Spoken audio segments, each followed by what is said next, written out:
Mi hermana me bloqueó de todas las redes sociales después de descubrir una mentira sobre mí, hasta que probé que todo fue inventado por su esposo porque yo sabía de su infidelidad. El día que mi hermana me borró de su vida sin una palabra sentí que algo oscuro, podrido y cuidadosamente planeado había estallado detrás de mí. No exagero cuando digo que me desperté y descubrí que mi propia hermana había decidido desaparecerme. No hubo pelea previa, no hubo discusión, no hubo grieta anunciada. Entré a mis redes y vi su nombre desaparecer como si nunca hubiera existido. Primero pensé que era un error. Reinicié el teléfono. Nada. Revisé desde el computador. Nada. Era definitivo, me había bloqueado en todas partes. La sensación no fue de enojo, fue de desconcierto absoluto. No entendía por qué. Pasé horas revisando mentalmente cada una de nuestras últimas conversaciones. No había insultos, no había distanciamiento, no había señales. Ella y yo siempre fuimos unidos. Yo confiaba en ella más que en casi cualquier otra persona. Éramos ese tipo de hermanos que pueden no hablar todos los días, pero que saben exactamente dónde apoyarse cuando la vida se complica. Por eso, lo que vino después me golpeó todavía más fuerte. Le envié mensajes por SMS. Nada. Llamé. No contestó. Volví a llamar. Me rechazó la llamada. Probé de nuevo día después. Silencio. Sentí esa punzada en el estómago que solo aparece cuando todo está mal, pero nadie te dice qué es. Mis padres tampoco ayudaron. Les pregunté si sabían algo. Me respondieron con evasivas, como si tuvieran miedo de darme una información que pudiera destruirme. Mi madre solo dijo que mi hermana estaba muy decepcionada, frase que me dejó en un estado de confusión absoluta. ¿Decepcionada de qué? ¿Por qué? ¿Qué había pasado que yo no sabía? Cuando llamé a mi cuñado, Víctor, atendió con esa voz que siempre me pareció calculada. Me dijo que no tenía idea de lo que estaba pasando, que tal vez yo debería reflexionar sobre mis actitudes. Esa frase me quedó clavada. Sonó a insinuación. A advertencia disfrazada. A alguien que sabe la verdad que yo desconozco. Comencé a creer que había un rumor, porque ese silencio de todos era demasiado coordinado. Y tuve razón. Una prima lejana, alguien con quien casi no hablo, me envió unas capturas por WhatsApp. En ellas, supuestamente yo hablaba mal de mi hermana, diciendo que ella era una manipuladora, que siempre había sido una carga, que yo estaba cansado de fingir cariño. Palabras que jamás salieron de mi boca. Frases que ni siquiera se parecen a mi manera de escribir. Cuando vi esas capturas, sentí una mezcla de rabia y miedo. Rabia porque eran falsas. Miedo porque alguien las había fabricado deliberadamente para destruir la relación más importante que yo tenía. Empecé a temblar de indignación. Quería gritar. Quería arrancarme la impotencia del pecho. Intenté explicarle a mi prima que esas capturas eran falsas. Pero lo que recibí a cambio fue un silencio incómodo y un audio diciendo que mi hermana estaba muy dolida y que debería darle espacio. Espacio. La palabra más hipócrita cuando te están acusando de algo que no hiciste. Pasé horas revisando esas imágenes. Estudiando cada detalle. Cada línea. Cada fecha. Todo olía a montaje. Y cuanto más las analizaba, más clara se volvía la pregunta que me perseguía desde la mañana. ¿Quién ganaba con destruir mi vínculo con mi hermana? Porque ella jamás habría creído algo así sin que alguien sembrara ese veneno con precisión quirúrgica. No era una pelea espontánea. Era un golpe planificado. Y entonces, cuando la rabia y la impotencia estaban a punto de desbordarse, mi teléfono vibró. Era un número desconocido. No decía nada más que una frase. No fue ella. Fue. Me quedé paralizado. Leí el mensaje una vez. Lo volví a leer. Una corriente helada me subió por la espalda. El mensaje no daba explicaciones. No decía nombres. Pero yo entendí. No sé si por intuición, por cansancio o por una verdad que venía arrastrando sin querer admitirla. Él solo podía ser uno, Víctor, mi cuñado. La idea me dejó sin aire. Empecé a conectar piezas que antes no encajaban, sus miradas vigilantes, su interés excesivo en mis conversaciones, su presencia incómoda cada vez que estaba cerca de mi hermana. Y entonces el recuerdo más importante surgió, ese que había guardado en silencio por meses para no destruir a nadie. Yo sabía que Víctor había sido infiel. Lo vi. Lo presencié. Y él lo sabía. Esa verdad regresó como un golpe en la cara. Todo empezaba a tener sentido. Alguien que teme ser descubierto hace cualquier cosa para destruir la credibilidad de quien puede delatarlo. Y ahí, Con el teléfono todavía en la mano y el mensaje anónimo brillando en la pantalla, sentí algo adentro de mí romperse. Ya no iba a esperar explicaciones. Ya no iba a pedir comprensión. Me habían humillado, acusado y silenciado sin derecho a defenderme. En ese instante, hice una promesa silenciosa. Descubriría quién inventó la mentira, demostraría todo y haría que cada pieza de esta traición se derrumbara encima de quien la construyó. Pero nada, absolutamente nada, me preparó para la próxima revelación. Una segunda notificación apareció en la pantalla. Otro mensaje del número desconocido. Solo 4 palabras. Él sabe que viste. Y con eso, entendí que no solo habían destruido mi reputación. También me estaban advirtiendo que la guerra acababa de comenzar. La mentira que derrumbó mi relación con mi hermana tenía huecos tan evidentes que solo alguien desesperado por hundirme habría sido capaz de fabricarla. Desde el momento en que recibí ese mensaje anónimo, algo dentro de mí cambió. Dejé de sentirme víctima y empecé a observar todo con una frialdad que no sabía que podía tener. Abrí de nuevo las capturas falsificadas, esta vez dispuesto a encontrar cada mínimo error. Y estaban llenas de ellos. Las fechas no coincidían con mi actividad real. Había mensajes supuestamente enviados en horarios en los que yo estaba trabajando, incluso en días donde ni siquiera tuve acceso al celular. Las palabras no sonaban a mí, había expresiones que jamás uso, muletillas que no me pertenecen, comas colocadas en lugares donde nunca las pondría. Era como leer una versión barata y torpe de mi propia voz. Esa evidencia me golpeó con fuerza. Entendí que quien lo hizo no solo quería crear conflicto, quería imitarme. Quería usar mi identidad contra mí. Ese nivel de intención no era casual. Requería acceso. Requería interés obsesivo. Requería proximidad. Y ahí fue cuando mi cabeza hizo clic. Solo una persona había tenido acceso a conversaciones antiguas mías. Solo una persona había mostrado un interés malsano por revisar mis cosas, por accidente, por curiosidad, por si acaso mi hermana podía preocuparse por algo. Esa persona era Víctor. Recordé noches en casa de mi hermana en las que él se acercaba demasiado cuando yo respondía un mensaje. Recordé cómo comentaba mis publicaciones, no por cordialidad, sino midiendo mis palabras, analizando mis reacciones, como si buscara algo que pudiera usar más adelante. Recordé incluso una vez en la que lo sorprendí mirando mi pantalla reflejada en el vidrio de la ventana. Fingió estar distraído. Yo fingí creerle. Esos recuerdos que antes parecían insignificantes empezaron a encajar como piezas de un rompecabezas siniestro. Quise buscar a mi hermana en persona. Me dije que necesitaba mirarla a los ojos y descubrir si todavía quedaba algo de confianza ahí. Fui hasta su casa. Toqué el timbre. Vi sus sombras detrás de la cortina. Escuché sus pasos acercándose a la puerta. Por un segundo, pensé que la pesadilla acabaría. Pero ella apenas abrió unos centímetros, lo suficiente para que entrara un hilo de luz y saliera una frase cortante. Por favor, vete. No quiero hablar contigo. La puerta se cerró en mi cara con una decisión que nunca había conocido en ella. Me quedé parado ahí, con el alma desarmada, sintiendo como la distancia entre nosotros crecía hasta volverse irreconocible. Algo se había roto y, aunque no sabía cómo, estaba claro que alguien había jugado con su mente para llegar a ese punto. Volví para casa tratando de entender por qué Víctor haría algo así.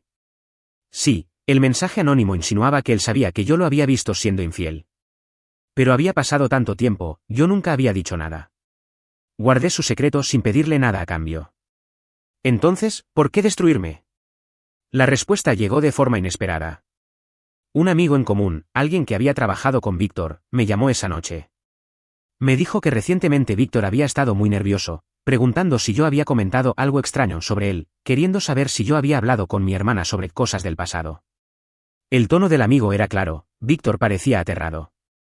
Y ahí lo entendí todo. Él no estaba reaccionando por algo que yo hubiera hecho.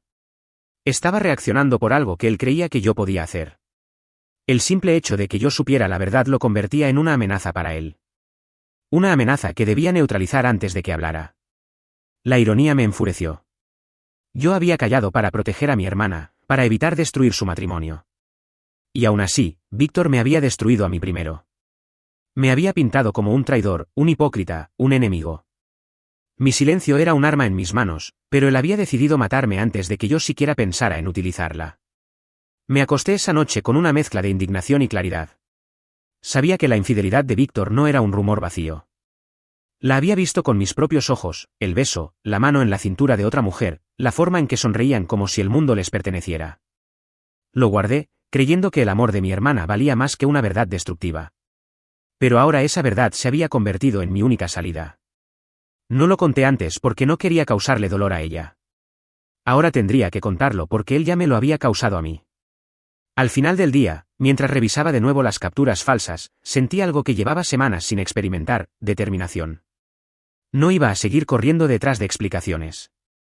No iba a seguir justificándome por algo que no hice. Todo lo que me quedaba era la verdad, y la verdad estaba de mi lado. Y justo cuando dejé el teléfono a un lado, vibró una vez más. Era la misma notificación anónima. Un último mensaje, tan directo como un golpe. Lo que viste no fue la primera vez. Mi estómago se cerró. Mi respiración se detuvo. Mi rabia se transformó en fuego puro. Esa frase lo cambiaba todo. Esa frase abría una grieta que ya no podía ignorar. Ver a mi cuñado besando a otra mujer fue un golpe, pero entender que lo había hecho más de una vez convirtió mi silencio en el error más caro de mi vida. Ese mensaje anónimo detonó un recuerdo que había tratado de enterrar desde el día en que ocurrió. Yo podría haber seguido con mi vida ignorándolo todo, pero no. Volví a ver con nitidez esa escena que había intentado borrar: Víctor, a plena luz del día, besando a una mujer que no era mi hermana. No fue un roce accidental, no fue un saludo efusivo, fue un beso marcado por la familiaridad de quien ya lo ha repetido muchas veces. Ese día yo iba saliendo del trabajo y pasé frente al restaurante donde él trabajaba. Lo vi en la terraza, inclinado hacia una mujer que tenía la mano apoyada en su pierna. El beso fue natural, nada nervioso, nada clandestino.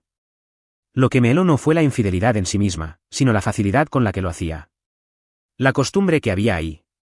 La falta de culpa. Me quedé paralizado. Alcancé a sacar el celular, pero en ese instante levantó la vista. Nuestros ojos se cruzaron por una fracción de segundo. Me vio. Y la expresión que puso nunca la olvidaré. No fue sorpresa. Fue miedo. Un miedo puro que le tensó la mandíbula. Un miedo que, ahora lo entiendo, jamás desapareció. Ese miedo fue creciendo dentro de él hasta convertirse en la necesidad de destruirme. En aquel momento, yo decidí no decirle nada a mi hermana. Me fui del lugar con un nudo en la garganta y el corazón quebrado. Preferí pensar que era un error aislado. Un desliz único. Una estupidez que no volvería a repetirse. Me convencí de que contarle a mi hermana podría arruinarle la vida y que yo no tenía derecho a darle ese golpe. Me callé. Guardé el secreto. Lo hice para protegerla. Pero él interpretó mi silencio como un arma cargada. Ahora, con el mensaje anónimo afirmando que aquello no había sido la primera vez, todo cobraba un sentido brutal. No era un desliz.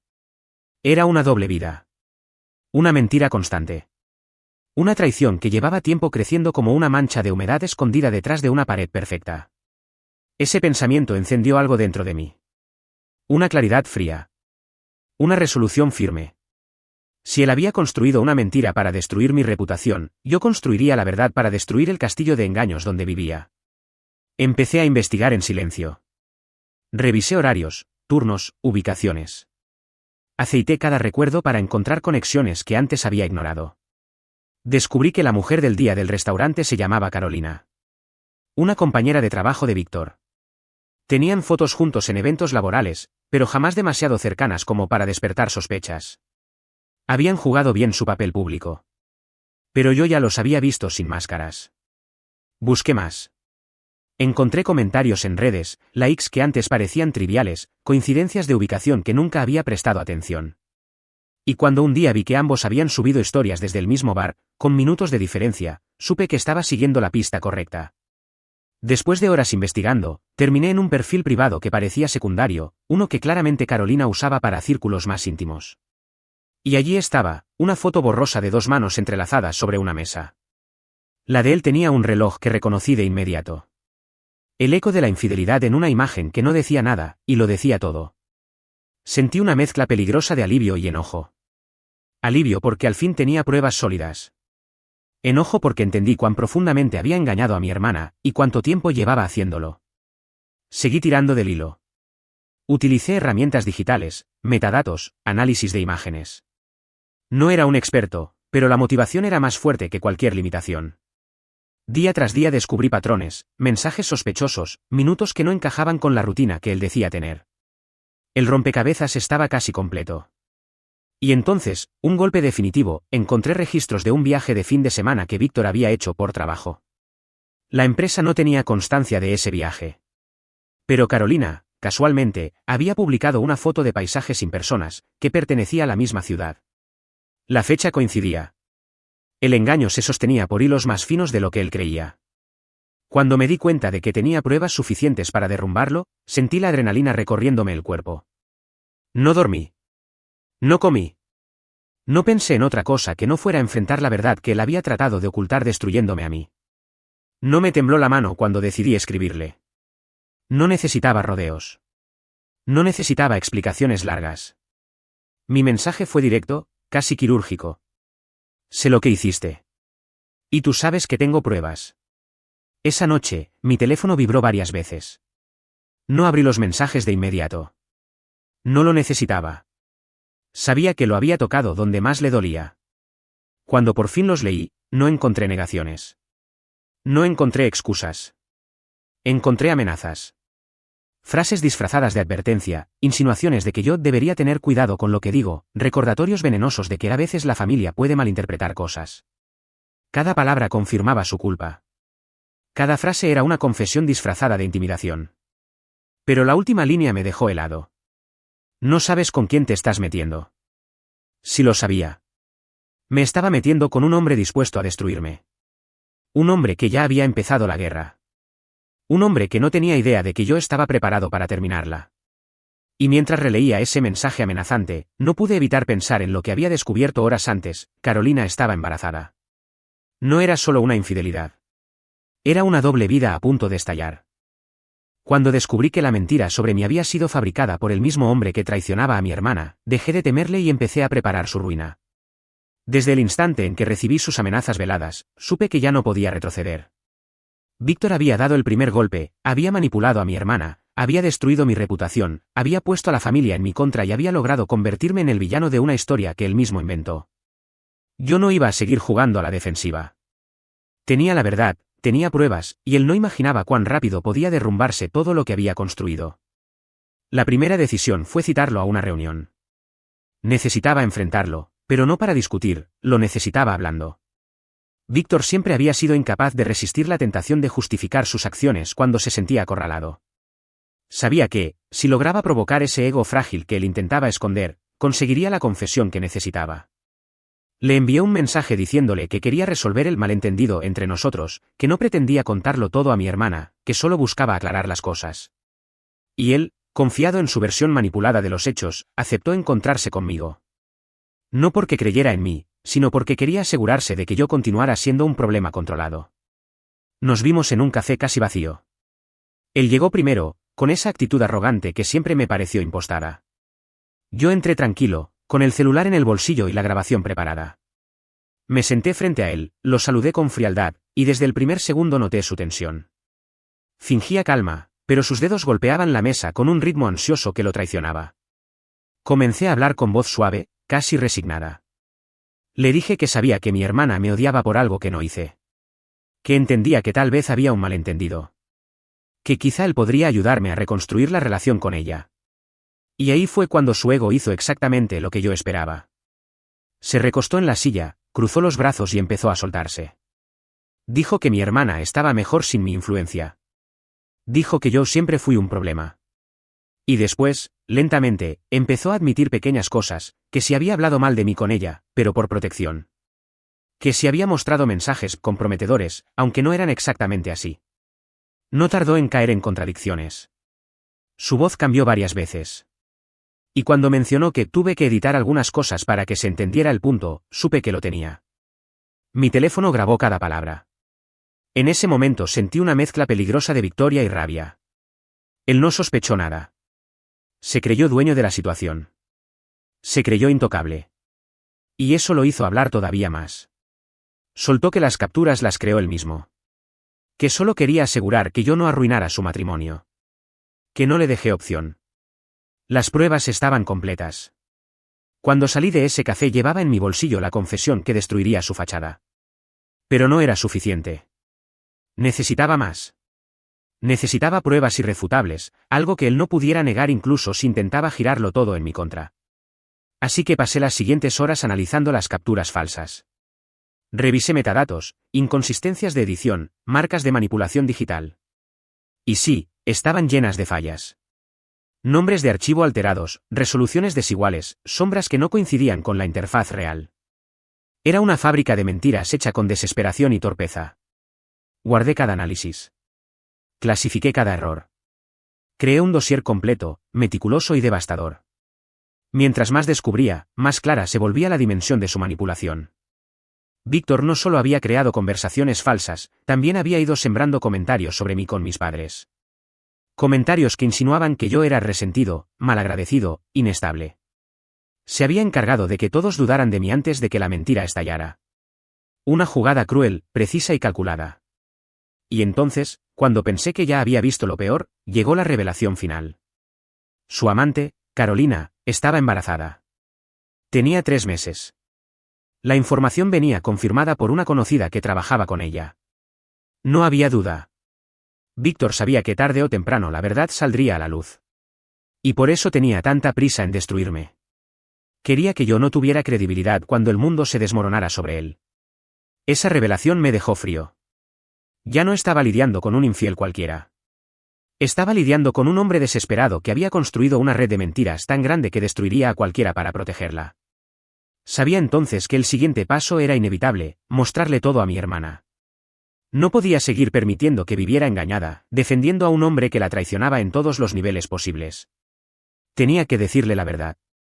Tenía que mostrarle cada prueba, cada grabación, cada detalle. Y justo cuando estaba organizando los archivos en una carpeta para enviárselos, mi celular vibró. Un mensaje. El nombre de mi hermana. Un nombre que no había visto en mi pantalla desde que me bloqueó. El mensaje decía: necesito que hablemos. Víctor me dijo algo terrible sobre ti. Sentí un escalofrío recorriéndome el cuerpo. Víctor había dado su último golpe. Intentaba adelantarse una vez más. Intentaba destruirme antes de que yo pudiera destruirlo a él. Pero esta vez, yo tenía todas las armas. Y ella estaba a punto de descubrir quién la había estado engañando desde el principio. Entré a la casa de mi hermana sabiendo que llevaba en el bolsillo la verdad que podía salvarla y, al mismo tiempo, destruir su mundo por completo. El camino hasta su puerta fue una mezcla insoportable de rabia, miedo y cansancio. Habían pasado semanas desde que ella me bloqueó, desde que me trató como un enemigo, desde que creyó en capturas falsificadas creadas por el hombre que decía amarla.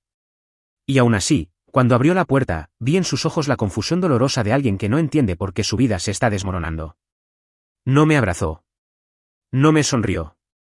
Ni siquiera me dejó pasar de inmediato. Se limitó a apartarse un poco para que yo entrara, como si temiera que cualquier roce pudiera romper lo poco que quedaba entre nosotros. Me hizo sentar en el sofá mientras ella permanecía de pie, con los brazos cruzados, la mirada dura, pero temblorosa. Sabía que las palabras que ella cargaba no eran suyas. Venían de Víctor. De sus manipulaciones. De sus mentiras. Y aún así dolía escucharlas. Me acusó de ser envidioso. De querer arruinar su matrimonio. De haber inventado historias para separarlos. Cada frase era un puñal. Ella repetía todo con una convicción casi mecánica, como si estuviera recitando algo aprendido de memoria. Víctor le había llenado la cabeza de veneno. Le había dado su propio guión para recitar contra mí. Pero esta vez no dejé que la rabia me dominara. La dejé hablar. Dejé que se hundiera en su furia prestada. Porque yo sabía que tenía la verdad, la prueba, la confesión. Cuando terminó, respiré hondo. Saqué el teléfono. Busqué el archivo. Y sin adornos ni discursos, le di play a la grabación. La voz de Víctor llenó la sala. Cada palabra que él había dicho en aquella conversación regresó con una claridad dolorosa, su admisión de que manipuló conversaciones, su confesión de que editó pruebas, su explicación de que lo hizo para destruir mi credibilidad. La voz temblorosa de mi hermana se apagó. Ya no tenía argumentos. Ya no tenía guión. Cada segundo de esa grabación deshacía una de las mentiras que él había puesto en su cabeza. Ella no parpadeaba. Su expresión pasó del enfado a la sorpresa, y de la sorpresa al miedo.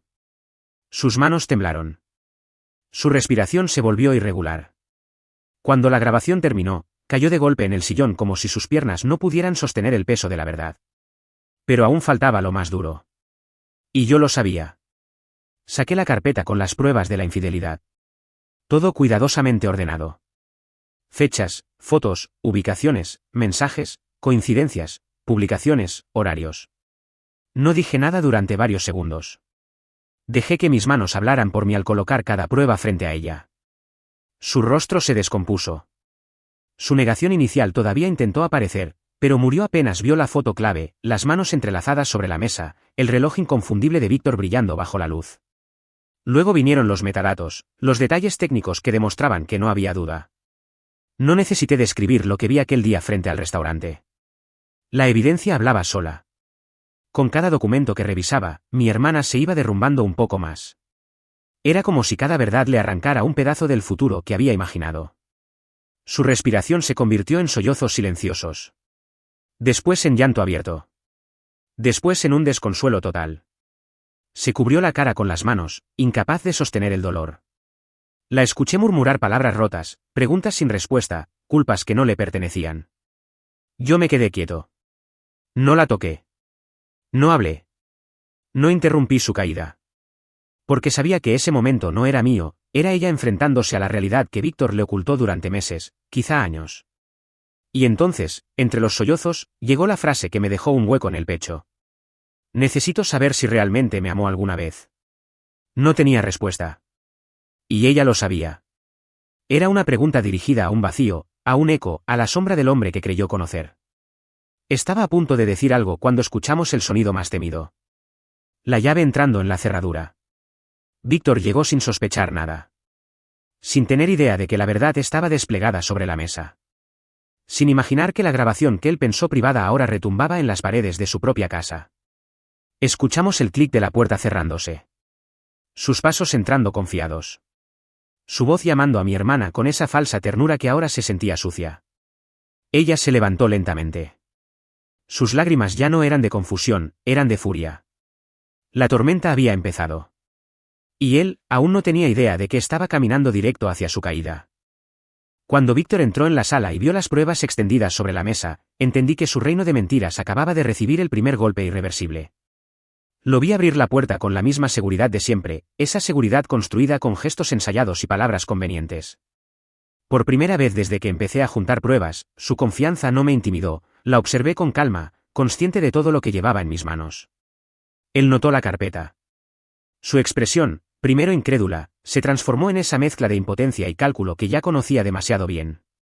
No tuvo tiempo de fabricar una mentira que aguantara, el escenario estaba montado y la evidencia hablaba por sí sola.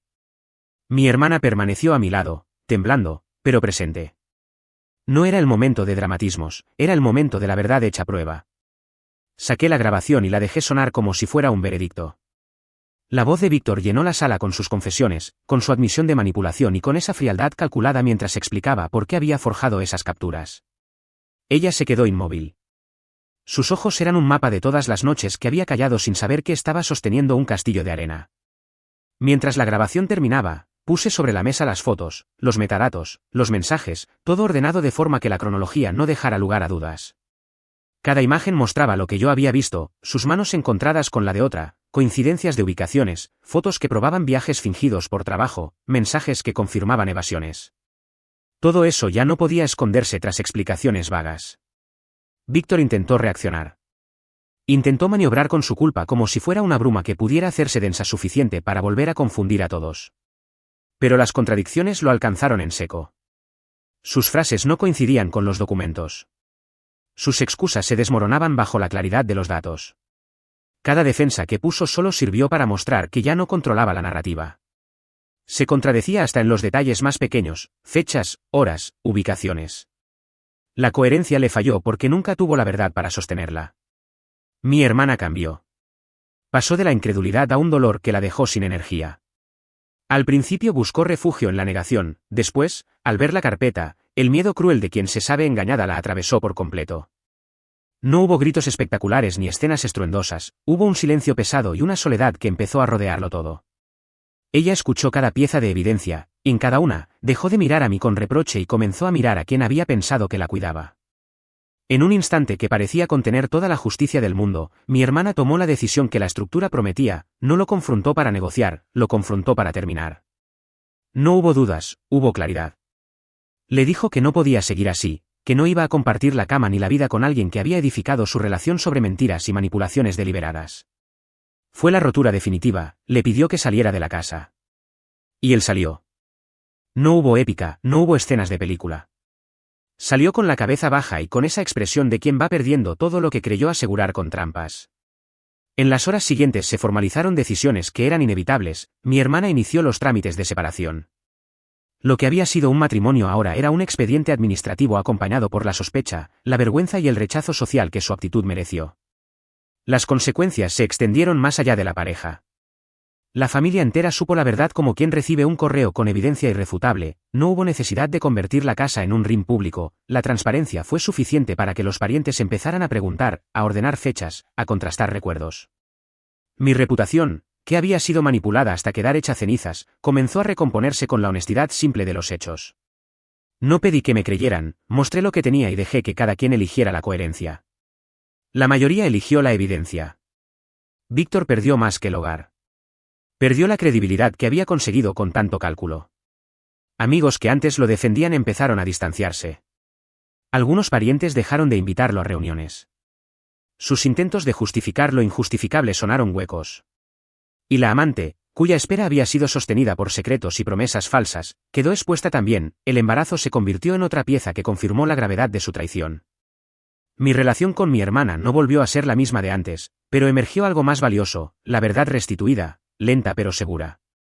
Con el paso de los días, fuimos recomponiendo conversaciones, relatando dolores y armando límites nuevos.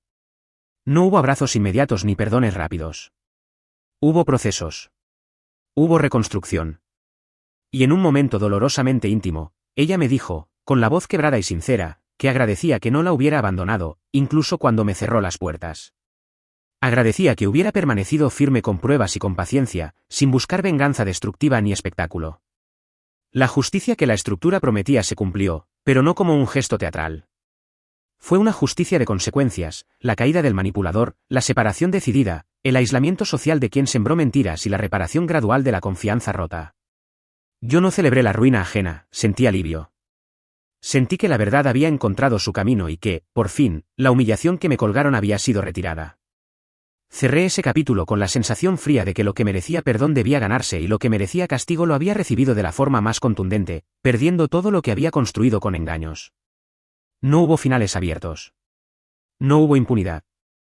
La promesa de la estructura se cumplió, la verdad fue revelada, la venganza, si así se puede llamar, fue la exposición de la mentira, y las consecuencias fueron tan reales como necesarias.